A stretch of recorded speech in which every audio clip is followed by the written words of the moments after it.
3 times this week, you've had the same conversation. Different people, identical script. Someone with zero expertise speaks with absolute certainty about complex topics they've never studied.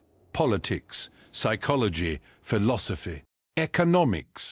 They've read headlines, absorbed opinions, and somehow transformed casual consumption into unshakable conviction.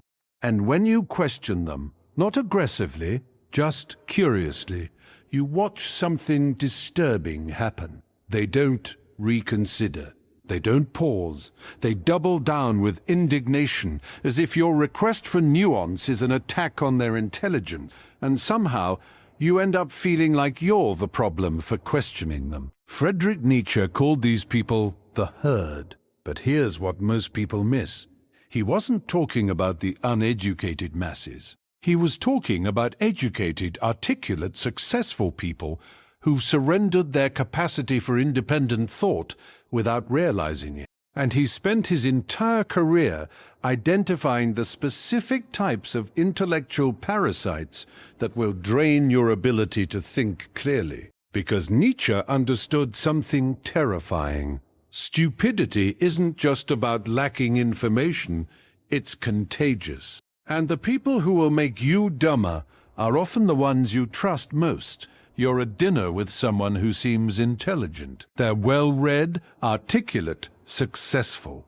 The conversation turns to current events, and they launch into a passionate analysis. They speak with complete confidence. They cite examples. And yet, you notice something. Every opinion is borrowed. Every insight is recycled. They're not thinking.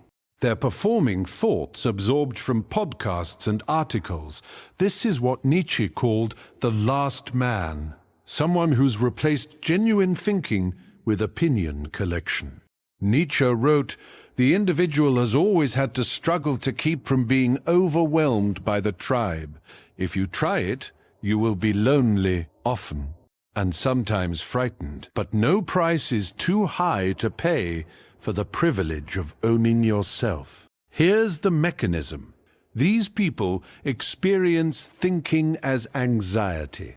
Original thought requires holding contradictions, sitting with uncertainty. That's uncomfortable. So they outsource their thinking to trusted authorities and adopt pre-packaged belief systems wholesale. Then they perform these borrowed thoughts with such conviction, they genuinely believe they're thinking independently. They often are intelligent, but they've traded that capacity for the comfort of certainty and social validation. You see this everywhere. Someone reads 3 articles about AI and suddenly speaks with certainty about whether it will save or destroy humanity. On social media, in workplace conversations, people performing opinions like displaying designer brands. Here's why this is dangerous. They don't just fail to think, they actively punish thinking in others. When you question their borrowed certainty, they experience it as personal attack. You're threatening their entire system of intellectual comfort. How to recognize them? They speak with identical phrasing to media sources. Their opinions shift based on trusted authorities. They cannot explain reasoning, only restate conclusions. They react emotionally when asked, "Why do you believe that?" Why you must avoid them. Thinking is contagious, and so is the refusal to think. Spend time around opinion collectors, and you'll start doing it too. You'll adopt positions because they're socially acceptable rather than intellectually defensible. Eventually, you'll forget what independent thought feels like. But there's something even more dangerous. There's someone in your life who frames every disagreement as moral judgment. You question a political position, and they question your compassion. You suggest nuance, and they suggest you're complicit in harm. They've weaponized ethics to avoid intellectual engagement. This is what Nietzsche spent his career dissecting, slave morality masquerading as virtue. Nietzsche wrote, "Madness is rare in individuals, but in groups, parties, nations, and ages, it is the rule. Here's what Nietzsche understood. Moral superiority is a defense mechanism against intellectual inadequacy. These people cannot win arguments on logic or evidence. So they reframe from who's right to who's good. Disagreement becomes evidence of moral deficiency. Watch this in contemporary culture. Someone proposes a complex policy question. Instead of engaging with trade-offs and consequences, the morality police respond, "So you don't care about suffering?" They've collapsed nuanced analysis into good versus evil. In workplace conversations, climate debates, healthcare discussions, you'll find people who've replaced analysis with accusation. They don't want to understand your position. They want to establish your moral inferiority so they can dismiss it without examining it. Here's why this is dangerous. Once moral righteousness enters a conversation, honest thinking becomes impossible. You cannot explore ideas freely when every question is a character test. Gradually, you self-censor, you adopt morally approved positions, and stop examining whether they're actually true. How to recognize them? They respond to factual questions with emotional accusations.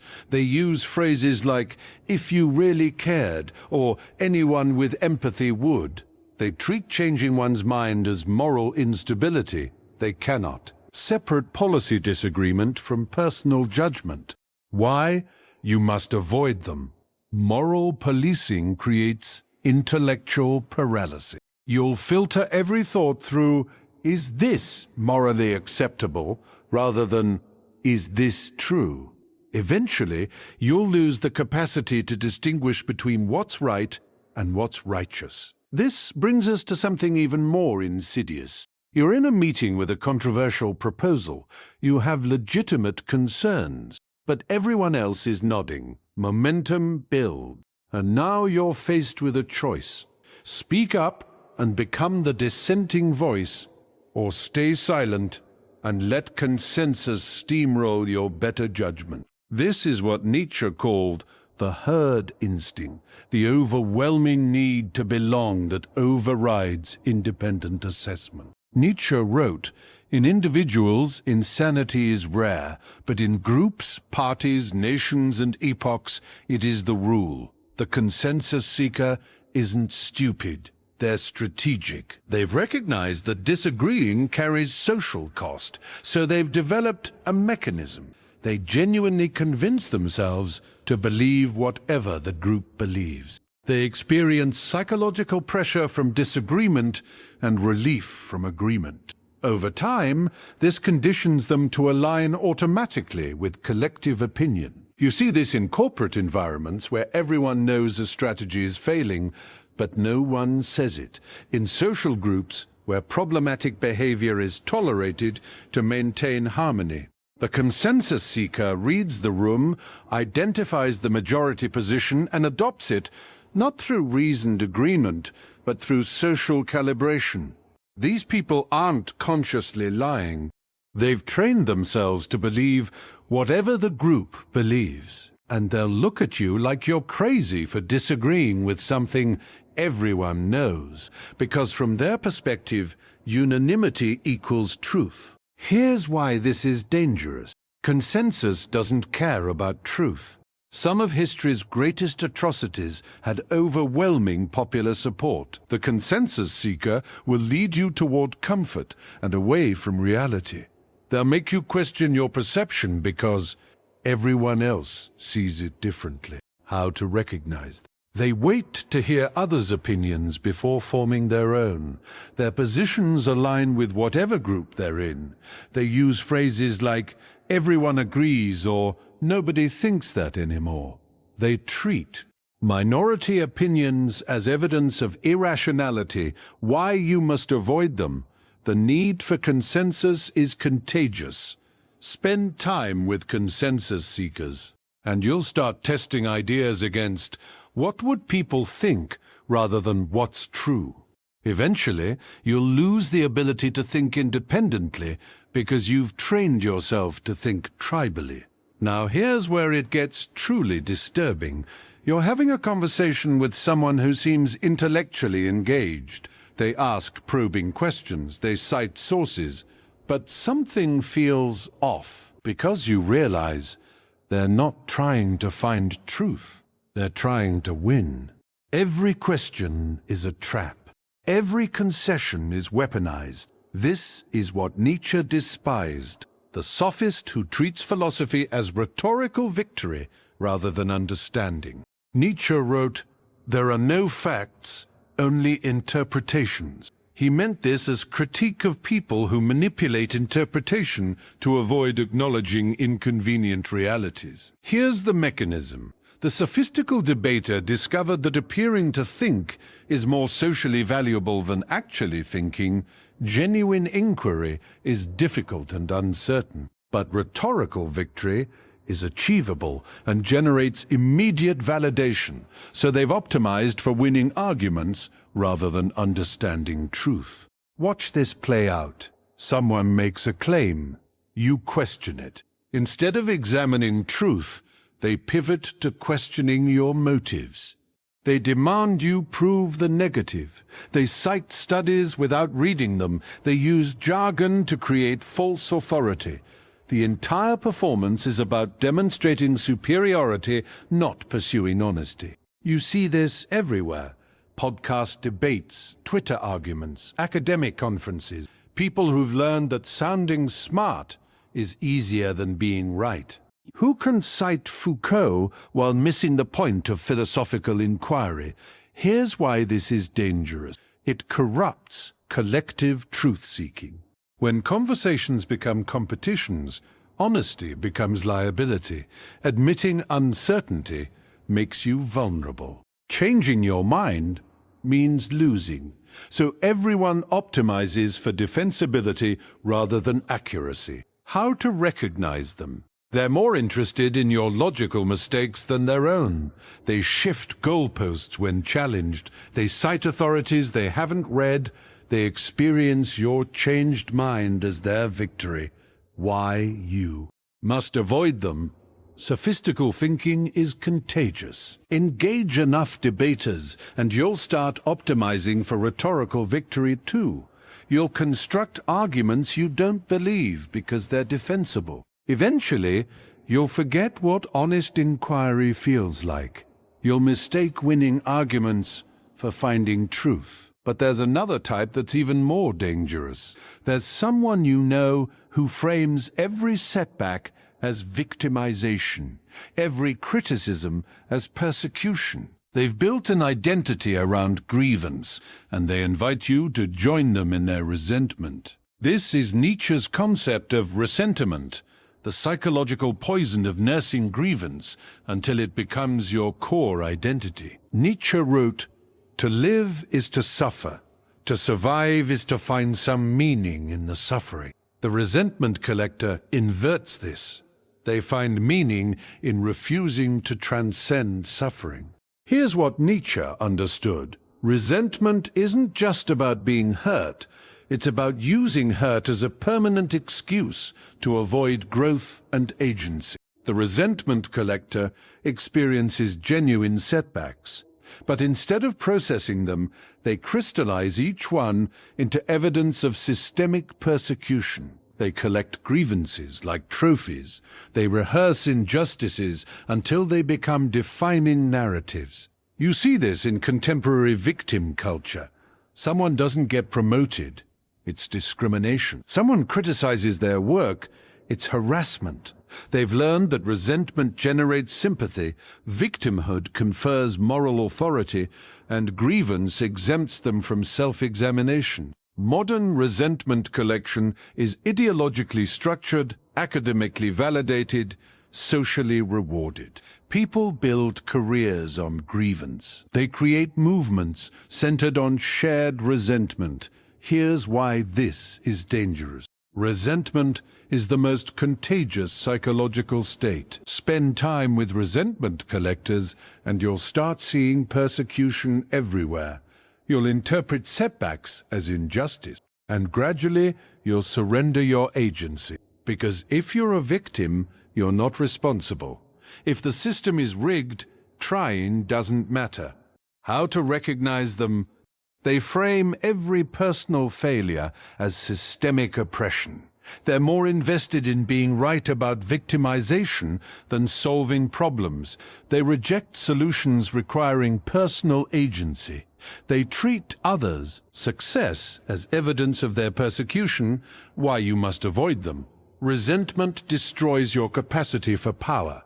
The resentment collector will teach you to see yourself as powerless. Eventually, you'll become powerless, not because the world defeated you, but because you surrendered your agency to nurture your grievances. This connects to the most fundamental danger. You know someone who responds to every ambitious plan with reasons it won't work, every bold idea with potential problems, every expression of joy with reminders of suffering. They've made pessimism their identity, and they need you to join them. This is what Nietzsche called nihilism. Not the philosophical position that life is meaningless, but the psychological state of saying no to life itself. Nietzsche wrote, "He who has a why to live can bear almost any how.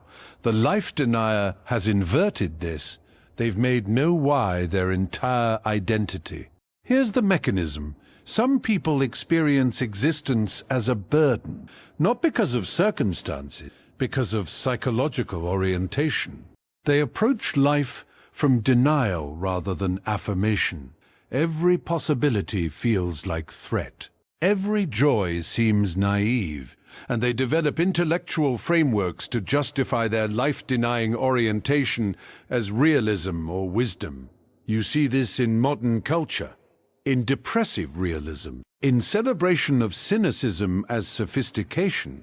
The life denier isn't just sad, they're invested in sadness. They need you to agree that hope is delusion, that ambition is naivete. Watch how this operates. You express excitement.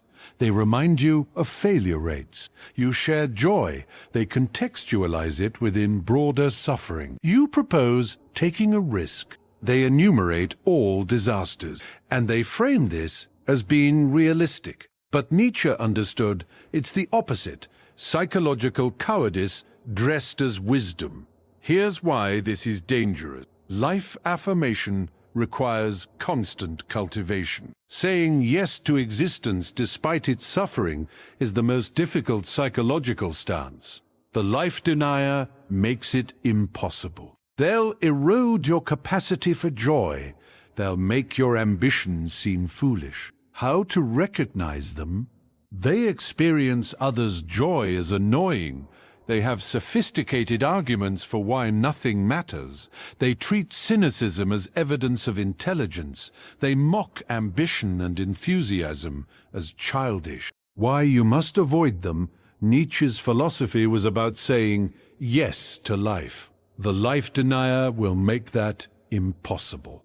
They'll convince you that your yes is delusion. And once you've internalized that, you've lost the only thing that makes existence bearable, the capacity to affirm it. Nietzsche wasn't just cataloging annoying personality types. He was mapping the specific psychological patterns that destroy independent thought. The opinion collector, the morality police, the consensus seeker, the sophistical debater, the resentment collector, the life denier, these aren't separate categories. They're different manifestations of the same fundamental failure, the inability or refusal to think independently, to stand alone in your judgments, to say yes to life on your own terms rather than on terms dictated by the herd. What Nietzsche advocated wasn't misanthropic isolation. It was selective solitude. He understood that most people will make you dumber, weaker, more resentful, and more life-denying simply through proximity. Not because they're malicious, but because they've surrendered the qualities that make independent thought possible. So he prescribed radical selectivity about intellectual companionship. Time alone over time with the herd. One genuine conversation over 100 performances of borrowed thinking. Quality of mind over quantity of social connection. This matters more now than it did in 19th century Europe. Because we're saturated with voices, social media has created unprecedented access to other people's thoughts. Podcasts, articles, influencers, experts. We're drowning in borrowed consciousness. The opinion collectors are everywhere, performing their downloaded worldviews. The morality police are constantly reframing disagreement as moral deficiency. The consensus seekers are amplifying each other into false unanimity. The sophistical debaters are optimizing for engagement metrics. The resentment collectors are building movements around grievance. The life deniers are celebrating pessimism as enlightenment. And all of it is contagious. All of it is designed to colonize your thinking. So here's what I want you to ask yourself. How many of your recent thoughts were actually yours? Not opinions you absorbed and claimed as your own. Not positions you adopted for social acceptance or group validation. Not frameworks you borrowed from trusted authorities and repeated. But genuine, independent thinking that emerged from your own examination of reality. How many of your conversations involved real intellectual inquiry versus performance? How much of your mental space is occupied by borrowed consciousness versus original thought? Because here's the uncomfortable truth. We all participate in these patterns to some degree. You've collected opinions, you've moralized to avoid thinking, you've aligned with consensus, you've optimized for rhetorical victory. You've nursed resentments, you've said no when you could have said yes. The question isn't whether you're exempt, you're not. The question is whether you're willing to recognize these patterns and resist them. To pay the price, Nietzsche described loneliness, fear, and the constant struggle against the gravity of herd thinking. To choose intellectual integrity over social comfort. But here's what Nietzsche understood that makes that price worth paying. The people who can think independently don't just avoid stupidity, they access possibilities that remain invisible to everyone else. They see patterns that herd thinking obscures. They recognize truths that consensus denies. They maintain agency that resentment destroys. They affirm life that nihilism rejects.